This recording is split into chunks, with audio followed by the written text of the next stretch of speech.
지금 한참 월드컵이 진행 중에 있습니다. 그죠? 16강전이 시작이 됐어요. 뉴스 보셨나요? 아니면 어저께 밤에 축구를 보셨나요? 네, 결승전과 같은 프랑스와 아르헨티나의 16강 첫 경기에서 누가 이겼어요? 프랑스가. 4대3 얼마나 재밌었을까. 4대3으로 프랑스가 이기고 아르헨티나가 떨어졌어요. 호날두가 있는 포르투갈이 당연히 올라갈 거라고 생각했는데 뉴스 보니까 떨어졌더라고요. 포르투갈이. 우루과이가 올라갔어요. 이게 뭔 말인가 하는 분들도 있겠지만 하여튼간에 우리는 안타깝게 16강에 올라가지 못했지만, 그러나 그 기쁨보다 더 큰 기쁨이 있죠. 누구를 꺾었습니까? 독일을 꺾었어요. 현재 피파 랭킹 1위 독일을 우리가, 그것도 몇 대 몇? 2대 빵으로. 이럴 때 2대 빵이라고 그러는 거예요. 그거 보셨어요? 못 보신 분을 위해서 잠시 영상을 한번 준비했습니다. 골 넣는 영상 잠깐 보겠습니다. 다 같이 모여서 봤으면 얼마나 좋았을까. 누가 이길 줄 알았습니까? 그죠? 야, 여기서 와, 첫 골을 냈습니다. 두 번째 골이 아주 멋지죠. 바로, 이야, 저 손흥민 달려가는 거 보세요. 와, 아이고 참. 박수가 절로 나오죠. 저 순간 독일 사람들, 저 유튜브에 있더라고. 독일 사람들이 다 가버렸어요. 운동장에서 모여서 보고 있다가 한 골 넣으니까 절반이 사라지고, 두 골 넣으니까 다 사라지고. 아무튼 뭐 우리야 뭐 보고 또 봐도 참 행복한 시간입니다. 축구의 매력이 어디 있을까? 뭐니 해도 골 넣는 거에 있죠. 그렇죠? 아무리 강팀이 부딪혀도 0대 0이면 재미없어요. 골을 많이 넣어야 환호가 터지고 그러는 거죠. 전반전에 골이 많이 날까요? 후반전에 골이 많이 날까요? 후반전. 이 예선전, 이번 월드컵 예선전을 다 분석해 봤더니 전반전에 38%의 골이 났어요. 후반전에는 62%. 그러니까 거의 2배 가까이 후반전에 골을 많이 넣게 되는 것이죠. 왜 그럴까? 전반전에 하고 나서 중간에 뭐가 있습니까? 하프타임이 있어요. 하프타임에 그냥 넋놓고 쉬는 것이 아니라 그 시간은 작전 타임이에요. 자, 전반전에 보니까 저 팀이 이렇게 나온다, 우리는 이렇게 대비해야 된다, 수비를 이렇게 하고 공격을 이렇게 하고, 심지어는 선수 교체까지 하고, 후반전 대비를 철저하게 하프타임을 잘 보내는 사람이, 그 팀이 후반전에 반전을 겪게 되는 것이죠. 아마 우리도 독일과 싸울 때 전반전 몇 대 몇이었어요? 0대 0. 아마 그때 우리가 훨씬 용기를 얻었을 거야. 해볼만 하네, 별거 아니네, 우리도 좋은 찬스 많이 있었는데, 아마 그때 용기를 가지고 후반전에 우리가 또 이길 수 있다, 비기는 정도가 아니라 우리도 이길 수 있다, 아마 그런 파이팅을 하면서 후반전에 우리가 2골을 넣지 않았을까 생각을 해봅니다. 우리의 인생도 축구의 비유를 한번 해보자면, 우리의 인생도 이 하프타임을 어떻게 보내느냐에 따라서 우리의 인생의 후반전이 어떻게 새롭게 달라질 수 있다는 거예요. 여러분, 이런 말 들어보셨어요? 인생은 하프타임의 예술이다. 들어보신 거 같으세요? 처음 들어보셨죠? 제가 만든 말이에요. 설교 준비하다가 이거 괜찮은 것 같다. 인생은 하프타임의 예술이다. 잠시 멈춰 서서, 잠깐 멈춰 서는 시간이 중요해요. 그때 우리가 다시 생각하는 거예요. 전반전을 분석해보고 후반전을 대비하는 것이죠. 하프타임을 어떻게 준비하느냐에 따라서 진짜 그 인생의 경주에서 승리하느냐 승리하지 못하느냐가 거기서 결판이 나는 것입니다. 왜 갑자기 축구 얘기를 하고 하프타임을 얘기를 하냐? 오늘이 맥주감사주일이기 때문에 그렇습니다. 맥주감사주일의 의미는 뭘까요? 보리 추수를 하고 나서 하나님 앞에 감사의 예물을 드리고 감사의 제사를 드리는 절기가 맥주감사주일이죠. 근데 사실 도시에 사는 대부분의 우리들은 뭐 농사 짓나요? 보리 농사 짓나요? 그렇지 않잖아요. 어떤 사람들은 생각할 거예요. 우리 농사도 짓지 않는데, 보리 농사 짓지 않는데 무슨 맥주감사주일을 지키느냐? 착각하시는 거예요. 아니에요. 이날은 보리 농사 하는 사람들만 하나님 앞에 감사하라는 의미가 아니라 우리가 보리 농사를 먼저 하고 그 다음에 이모작을 하던 시대에 두 번째 농사를 시작하는 중간이라는 것이죠. 마침 오늘이 7월 1일이지 않습니까? 오늘부터 시작해서 2018년도 하반기가 시작이 됩니다.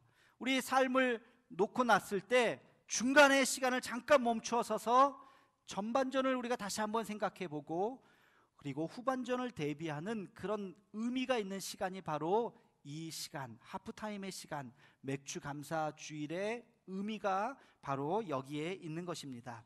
그래서 사도행전에 있는 말씀을 잠시 멈추고 이 하프타임의 지혜, 하나님께서 우리에게 이 인생의 후반전 그리고 우리의 2018년도에 남은 하반기를 어떤 지혜로 살아가게 하는지 오늘 말씀을 통해서 하늘의 지혜를 얻는 시간이 되기를 주의 이름으로 축원합니다.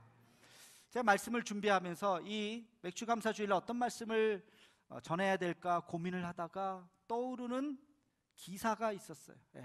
제가 한번 그 기사를 봤는데 잊혀지지가 않는 기사였어요. 그게 뭐냐, 지난주에 나왔던 뉴스에도 나오고 신문에도 나오고 뭐 인터넷 기사에도 나왔어요. 여러분 많이 보셨을 거예요. 우리나라 취업자 증가세가 약화되었다는 거죠.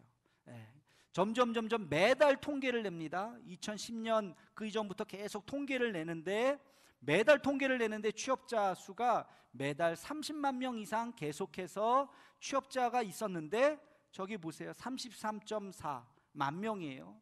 33만 명이 올해 1월 달까지 계속 꾸준히 취업하는 사람들이 그 정도 있었는데 갑자기 2월부터 뚝 떨어지죠. 그리고 지난 5월에는 7.2만 명, 7만 명, 10만 명 밑으로 떨어지기 시작했어요. 이 통계가 왜 중요하냐면 2010년 이후에 지금까지 매달 통계를 냈는데 최악의 숫자라는 거예요. 그만큼 취업하기가 어렵다는 거죠. 경기가 어려워졌다고 하는 굉장히 중요한 통계치입니다. 더 심각한 건 뭔지 아세요? 젊은이들 취업률이에요. 젊은이들의 취업률을 함께 같이 발표를 했는데 전체 실업률이 4%대인데 청년 실업률은 10.5%까지 높아졌다는 거예요. 이거 높아진 거죠. 10.5%. 어떤 분이 경제에 관련돼서 어떤 분이 이런 말을 하더라고요. 저 10.5%라고 하는 숫자는 체감 실업률은요 곱하기 3이라는 거예요. 30%. 그러니까 10명 중에 3사람, 조금 과장을 하면 3명 중에 1명이 젊은이들이 취업하고 싶지만 취업할 수 없는 환경이 되었다는 거예요. 이 10%가 넘었다고 하는 것은 굉장히 충격적인 사실이라는 거예요. 왜? 2008년 글로벌 금융위기 이후에 가장 높은 실업률을, 청년 실업률을 지금 말해주고 있다. 그래서 지금 정부도 지금 난리가 났잖아요. 어저께 뉴스 혹시 보셨는지 모르겠어요. 젊은이들 20대들 사이에서요 이런 게 유행한대요. 영정사진 찍기가 유행한대요. 어른들이 아니라, 노인들이 아니라 젊은 애들이. 그러니까 꿈을 꾸어야 되는 이 젊은이들이 영정사진 찍는 것이 유행, 다 죽을지도 몰라 하는 죽음을 생각하면서 거기서 잘했어, 열심히 살았어 뭐 이런 것 들고서 영정사진 꼬먹게 찍는 것이 유행처럼 번지고 있는, 희망을 잃어버린 이 시대에 너무나도 그 뉴스를 보니까 안타까운 마음이 들었습니다. 맥주감사주일 하나님 앞에 감사로 나가야 하는데 우리에게 하나님께서 이 말씀을, 어떤 말씀을 내가 주실까 기도하는 가운데 오늘 본문에 있는 빌립보서 4장의 말씀이 떠올랐습니다. 이 말씀을 통해서 우리 현실은 암담하지만 그럼에도 불구하고 새로운 하반기를 시작하는 하나님의 음성을 듣는 우리 모두가 되기를 주의 이름으로 축원합니다. 자, 이 어려운 시대, 이 하프타임을 통해서 하나님께서 주시는 삶의 지혜가 무엇인가? 첫 번째는 오늘 11절 말씀입니다. 우리 함께 같이 11절 말씀을 읽겠습니다. 시작. 내가 궁핍함으로 말하는 것이 아니니라. 어떠한 형편에든지 나는 자족하기를 배웠노니. 아멘. 우리가 첫 번째 가져야 하는 마음가짐, 하늘의 지혜는 자족하기를 배우는 것입니다. 자족하는 거. 자족함이라고 하는 것이 뭡니까? 그것이 만족하는 거예요. 자기 스스로 이만하면 됐지, 더 이상 욕심 부리지 않는 것입니다. 더 이상 가지려고 생각하지 않는 것입니다. 내게 주신 은혜를 헤아리는 것입니다. 자, 자족함. 어떻게 하면 우리가 지금 만족할 수 있는가? 어느 글에 보니까 만족하는 하루를 위한 7가지 충고라고 하는 글이 있더라고요. 여러분들 한번 잘 기억하시고 하루하루 살면서 나는 지금 만족하고 있는지 이 7가지 기준을 적용해 보시기 바랍니다. 첫 번째는요, 단순하게 생각하라는 거예요. 너무 복잡하게 생각하고 좋은 일도 너무 복잡하게 생각해서 이거 안 좋은 일 아닌가 생각하지 말고 단순하게 생각하라. 두 번째는 결과에 대해서 지나치게 겁먹지 말라. 안 좋은 일이 일어날 거야. 제가 독일전 분명히 진다, 망신만 안 당하면 좋겠다라고 생각했던 내 자신을 반성했어요. 우리도 이길 수 있구나. 이길 수 있구나. 결과에 대해서 지나치게 겁먹지 말아라. 세 번째는 주어진 일을 즐기면서 하라. 하루 해야 할 일이 있잖아. 기왕에 해야 할 일 즐기면서 하라는 거예요. 네 번째는 하루에 30분 건전한 취미 생활을 즐기라. 건전한 걸 해야 돼요. 건전하지 않은 거 하면 안 돼요. 건전한 취미 생활을 하루에 짬을 내서 즐거운 일을 하라는 거예요. 다섯 번째는 오늘 이 순간을, 지금 그 순간을 감사로 받으라는 거예요. 내가 무엇을 하든지 지금 멈추어 서서 내가 지금 하고 있는 이 순간, 이것을 감사로 여기라는 거예요. 여섯 번째는 내일 일을 미리 계획해라. 내일 해야 할 일이 무엇이지 미리 생각하라는 거죠. 그리고 일곱 번째는 이게 제일 어려운 것 같아요. 좋지 않은 일은 빨리 잊어라. 이게 제일 어려운 것 같아요. 좋지 않은 일을 빨리 잊어야 되는데 잊지 못하죠. 이 7가지만 실천한다면 하루하루 살아가면서 우리가 만족하는 삶을 살 수 있다는 충고의 글을 읽었습니다. 여러분, 우리가 하루 살면서 늘 좋은 일만 있는 것은 아니에요. 어려운 일, 짜증나는 일, 그리고 힘든 일, 어떤 괴로움들이 있을 수 있어요. 그럴 때마다 생각해요. 왜 이런 일이 일어났지? 누구 때문에 그렇지? 남을 탓하게 됩니다. 그리고 막 자책하게 됩니다. 그러나 그렇게 하지 말라는 거예요. 누구의 실수도 아니라는 거예요. 왜 나에게 이런 일이 벌어졌지? 하나님의 심판인가? 하나님의 실수인가? 아니요.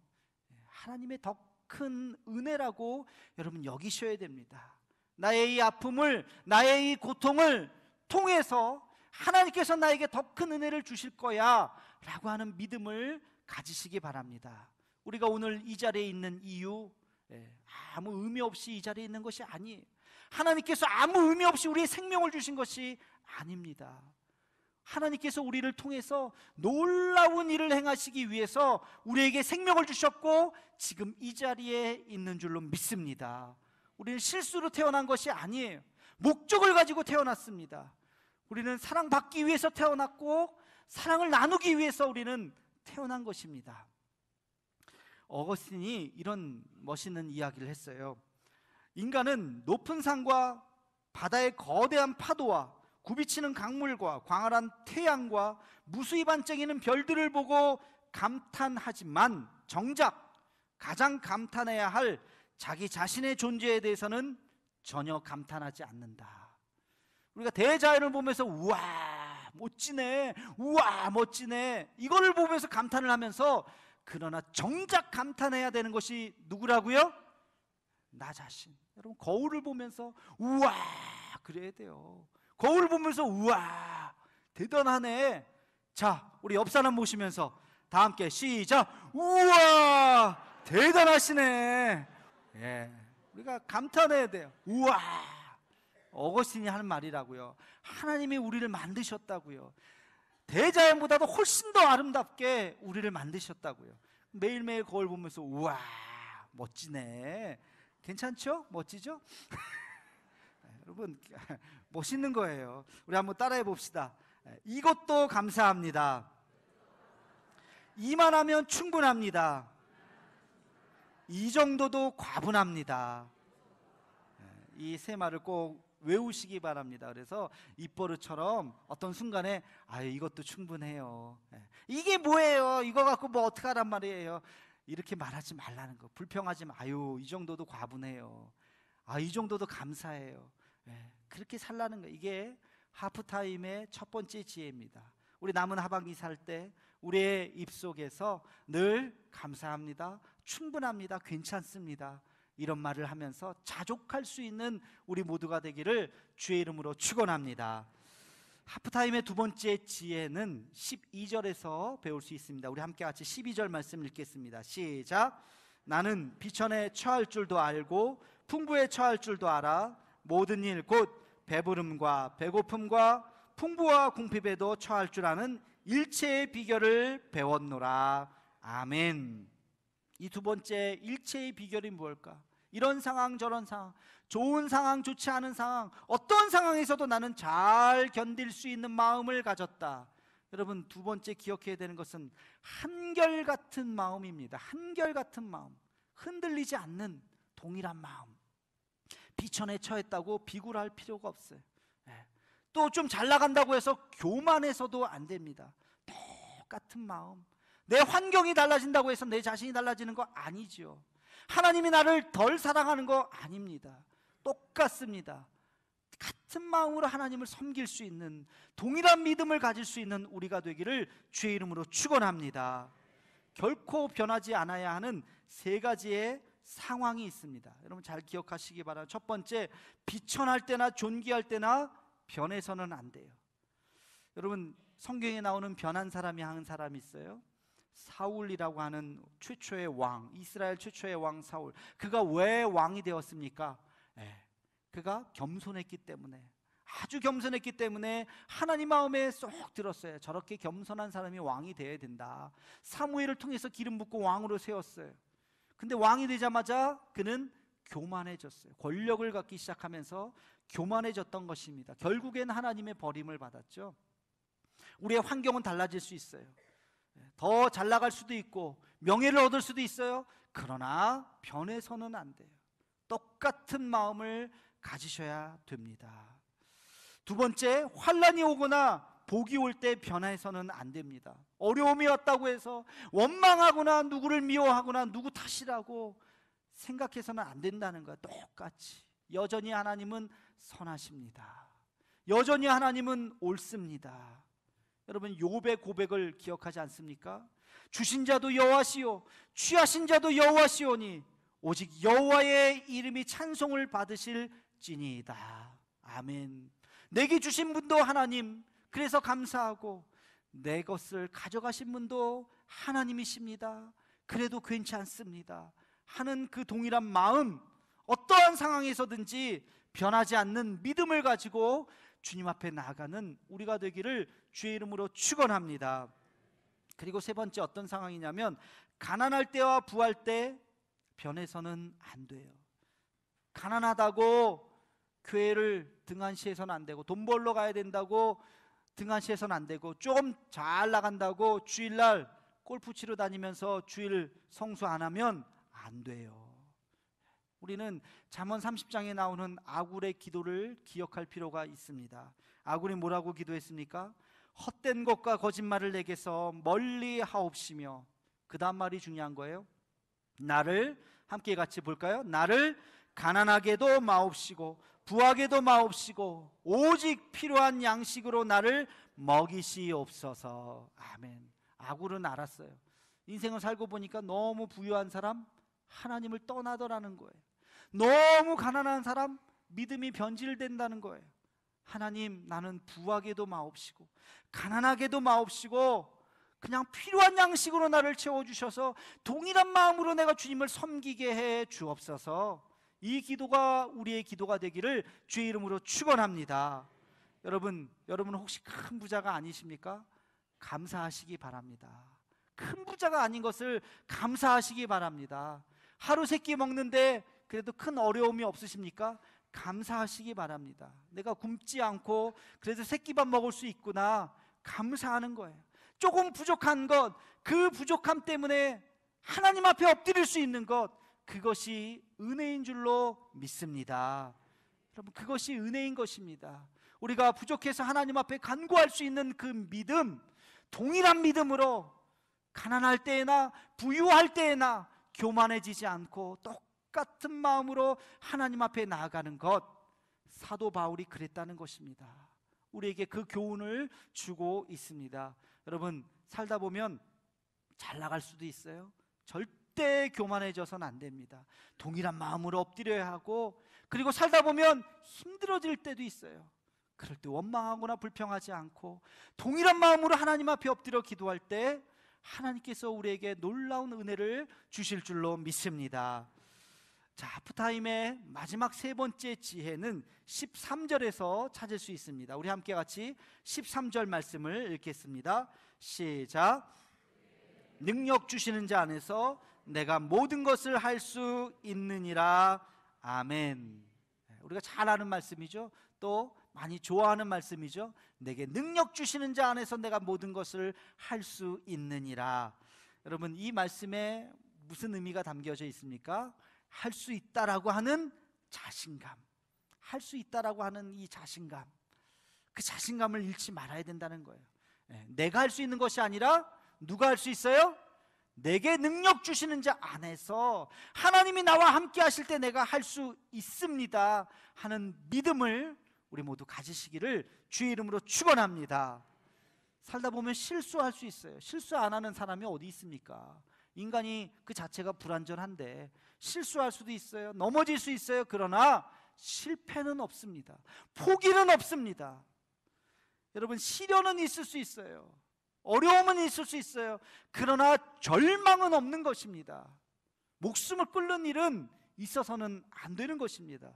그것은 실패가 아니라 뭘까요? 제가 늘 하는 말씀, 실패가 아니라 뭡니까? 과정이라고요. 과정. 그 시간을 통해서 내가 더 견고해지고 완성해 나가는 것입니다. 실패가 아니라 이 과정을 통해서 우리가 더 하나님의 사람으로 성장해 나가는 것입니다. 과정 없이 어떻게 결과가 있어요? 그렇죠? 다 과정을 통해서 결과가 있는 것이죠. 그 과정은 어려울 수도 있어요. 힘들 수도 있어요. 잘 안 되는 것처럼 보일 수도 있어요. 꼬이는 것처럼 보일 수 있어요. 그러나 그것을 이기고 또 이기고 극복하고 승리할 때 최후의 승리를 우리에게 주실 줄로 믿습니다. 사랑하는 성도 여러분, 우리의 삶이 힘들죠. 아까 말씀드린 것처럼 우리의 현실이 얼마나 역설적인지 몰라요. 우리 5,000년, 반만년 역사 가운데 지금처럼 잘 사는 시대가 없어요. 1인당 국민 소득이 3만 불 시대입니다. 지금 얼마나 잘 삽니까? 그렇죠? 그런데 얼마나 힘든 시대입니까? 이 역설을 어떻게 설명하겠습니까? 정말 잘 사는데 정말 힘들게 살아요. 그럼에도 불구하고 포기하지 말고 하나님이 나와 함께 하신다는 것을 믿고, 지금 잘 안 되지만 아니야, 하나님은 더 큰 그림을 가지고 계실 거야. 하나님은 이 시련을 통해서 나를 더 단련시키실 거야.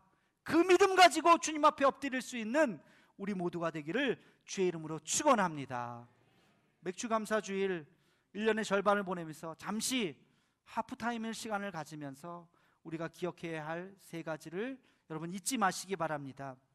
더 이상 욕심 부리지 말고, 세속적인 욕심 부리지 말고, 자족하는 마음, 그리고 풍부에 처하든지 비천에 처하든지 한결같은 마음으로 교만해지지 말고, 그리고 비굴해지지도 말고 하나님 앞에 한결같은 믿음으로 나아갈 수 있는 우리의 신앙, 그리고 하나님이 나와 함께 하실 때 이 시련도 이겨내고 내가 모든 것을 할 수 있습니다라고 하는 이 자신감, 이 믿음 가지고 남은 하반기 주 안에서 승리할 수 있는 우리 모두가 되기를 주의 이름으로 축원합니다.